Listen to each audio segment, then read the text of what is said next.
ऐसी soft juicy और tender रान घर पे बनाना चाहते हैं, वो भी बिना तंदूर के, तो वीडियो ज़रूर एंड तक देखिएगा।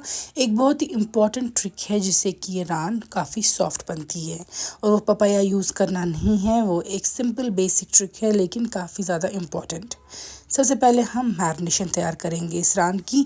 इसके लिए हमने दही लिया है एक बोल में, इसमें हम अच्छे से विस्क करके डाल देंगे। फिर गार्लिक का पेस्ट 2-3 चम्मच, साथ में हम यहाँ पे डाल देंगे नींबू का रस। 1-2 नींबू को आपको रस निकालना है और वो इसमें डाल देंगे मैरिनेशन में ही।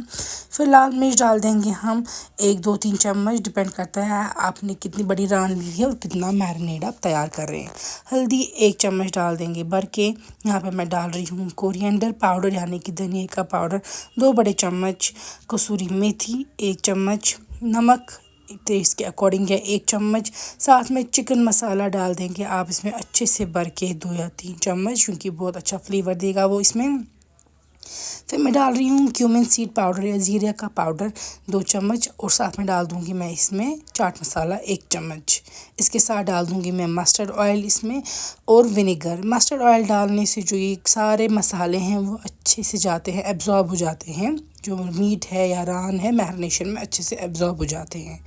यहाँ पे देखिए मैं अच्छे से मैरिनेट तैयार कर रही हूँ और उसके बाद हम ये रान पे रब कर देंगे।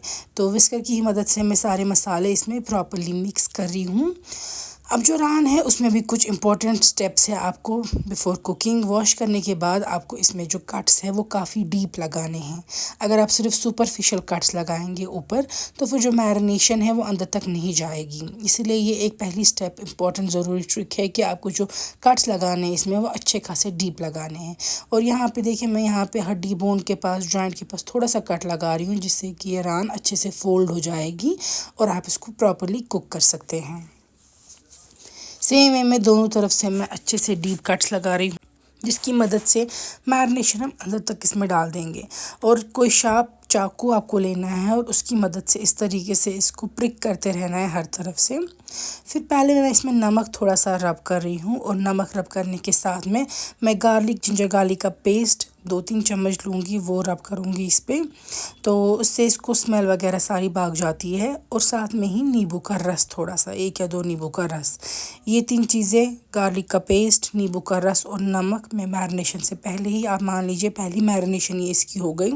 दोनों तरफ से मैं अच्छे से इसको ये रब कर दूँगी और उसके बाद हम इसमें दूसरी मैरिनेशन कर देंगे साथ में ही। ये कुछ देर रब करके नहीं रखना है, लेकिन पहले इसी चीज़ की मैरिनेशन इसमें कर देनी है। जब अच्छे से आप रब कर देंगे फिर जो हमने मैरिनेट तैयार करके रखा था दही वाला, वो इसमें हम डाल देंगे। देखिए आपको इसको अच्छे से ही लगाना है, जेनरसली अप्लाई करना है। स्पेशली जो आपने इसमें कट्स डाले हैं उनमें अच्छे से इसको जेनरसली अप्लाई करना है, ताकि जो इसमें मसाले हैं वो अंदर तक चले जाए। दही भी इसमें टेंडराइज़र का काम करेगा, इसमें विनेगर भी है, उससे भी ये टेंडराइज़ हो जाएगा, यानी कि नरम हो जाएगी, जूसी बन जाएगी, और दही की मदद से भी। लेकिन ये ज़रूरी चीज़ है कि जो कट्स आपने लगाए हैं वो डीप होने चाहिए और जो मैरिनेशन आप इसमें रब कर रहे हैं वो अच्छे से उन कट्स के बीच में इस तरीके से उठा के डाल देंगे आप, ताकि अंदर तक जो है जो मीट है उसमें फ्लेवर चले जाए। अब सबसे ज़रूरी स्टेप इसको सॉफ्ट, जूसी और टेंडर बनाने का वो ये है कि आप इसको जिस दिन मैरिनेट करेंगे उसी दिन आप इसको डीप फ्रीज़र में रखेंगे। चाहे घर के फ्रिज के फ्रीज़र में रखिए या डीप फ्रीज़र में रखिए, ओवरनाइट ये फ्रीज़र में ही रहनी चाहिए। उससे जो ये नेक्स्ट डे कुक हो जाएगी तो ये काफ़ी सॉफ्ट बनती है। नेक्स्ट डे आप इसको मॉर्निंग में ही फ्रीज़र में निकाल देंगे और फ्रिज या किचन काउंटर पे रखेंगे थॉ या डिफ्रॉस्ट होने के लिए, और फिर कुक करेंगे। यहाँ पे देखिए मैंने नीचे एल्युमिनियम फॉइल रखी है, उसके ऊपर मैंने बेकिंग शीट रखा है और इन सब के ऊपर फिर मैं रान रख रही हूँ, ताकि जो इसकी जूसेस है वो कहीं पे जो हम अगर नॉर्मली बेकिंग ट्रे पे रखेंगे तो उसमें जलने की स्मेल भी आएगी, तो वो भी नहीं होगा अगर आप इसको इस तरीके से अच्छे से रैप करेंगे। और जो इसमें जूसेस वगैरह है वो अंदर ही रहेंगे, उसमें फ्लेवर्स जो है वो अच्छे से रान में ही रह जाएंगे। अच्छे से इसको हर तरफ से आपको बंद कर देना है, सील कर देना है।